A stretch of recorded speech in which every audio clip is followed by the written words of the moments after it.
Sebelum melanjutkan videonya, jangan lupa subscribe, like, and comment.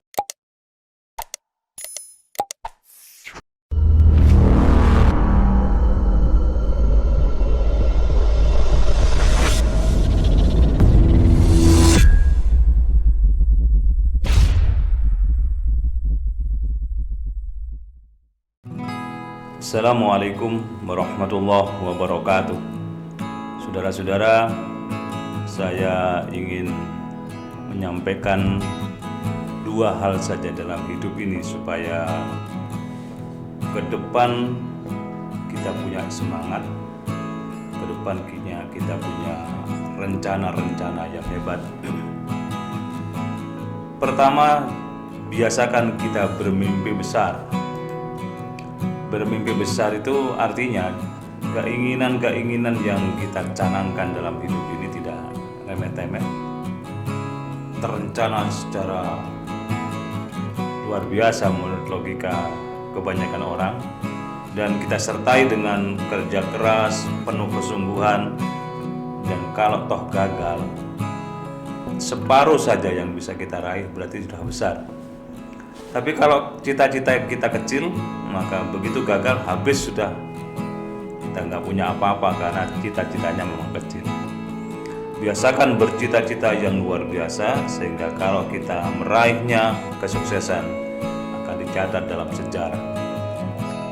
Seorang Erik Alexander misalnya, seorang tunanetra, dia tidak remeh-temeh cita-citanya.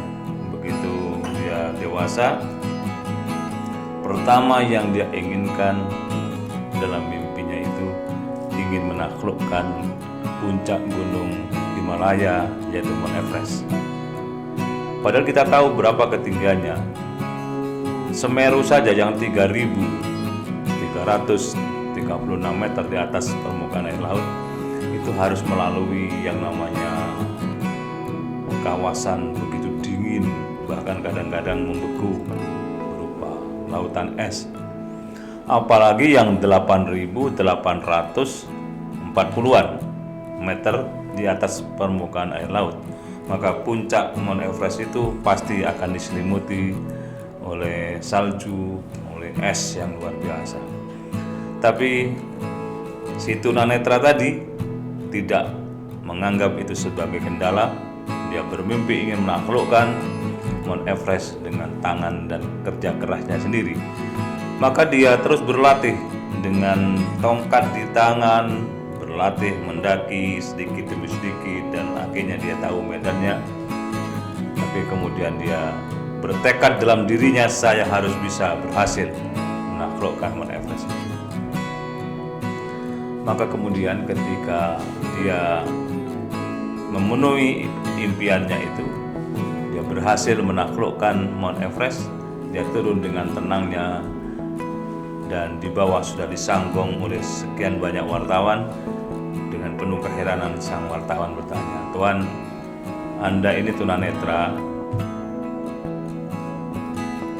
kok bisa mendaki puncak puncak Mount Everest itu?" Dia menjawab dengan tenang, "Sebelum saya taklukkan puncak Mount Everest, saya taklukkan dulu diri saya. Semangat saya taklukkan dari rasa malas. Cita-cita saya taklukkan dari cita-cita remeh-temeh. Dan semua saya wujudkan dengan kerja keras, latihan, dan penuh kesungguhan." Itu salah satu contoh, saudara-saudara, bagaimana kita menjadi pribadi yang sukses meraih impian besar. Pernah saya contohkan seorang takmir masjid yang dia meletakkan batu pertama dari renovasi masjid itu dan memberikan kata sambutan yang kata sambutannya itu mengagetkan banyak orang. Kata beliau, masjid ini akan direnovasi dengan total biaya 6 miliar. Sementara kas masjid ada 18 juta. 18 juta menuju 6 miliar itu angka yang fantastis, luar biasa, dan bagi logika sehat kita seolah tidak akan bisa tercapai.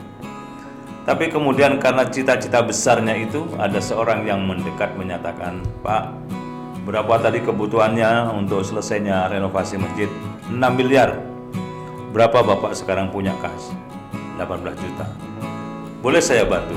kata orang tadi yang mendekat. "Boleh, akan bantu berapa? Begini saja, supaya renovasi masjid ini cepat selesai, saya bantu 10 miliar. Kaget dia, obsesinya 6 miliar dibantu 10 miliar, dan seolah-olah seluruh impiannya sudah selesai. Mimpi besar, langkah nyata, penuh kesungguhan, dan itulah satu tahapan menuju cita-cita. Maka yang kedua, selain kita punya mimpi besar, kita harus berani menanggung risiko apapun yang kita tanamkan dalam cita-cita itu. Jangan takut menanggung risiko, karena orang yang takut menanggung risiko adalah sebuah kegagalan nyata di awal. Hadapi, lakukan, dan insya Allah seluruh risiko akan mengikuti karena kita punya semangat. Tapi kalau kita tidak punya semangat, maka yang terjadi adalah kegagalan di awal, maka kemudian semangat menjadi melemah, dan orang yang semangatnya sudah melemah itu untuk menuju kepada cita-cita besar yang dianggap penuh risiko itu akan menghadapi sebuah kenyataan, yaitu rasa malas dan rasa takut sehingga tidak berani melangkah. Dua hal inilah yang penting dalam kehidupan kita, saudara-saudara sekalian. Mari kita biasakan punya cita-cita besar dan berani menanggung risiko dalam hidup ini. Mudah-mudahan manfaat. Assalamualaikum warahmatullahi wabarakatuh.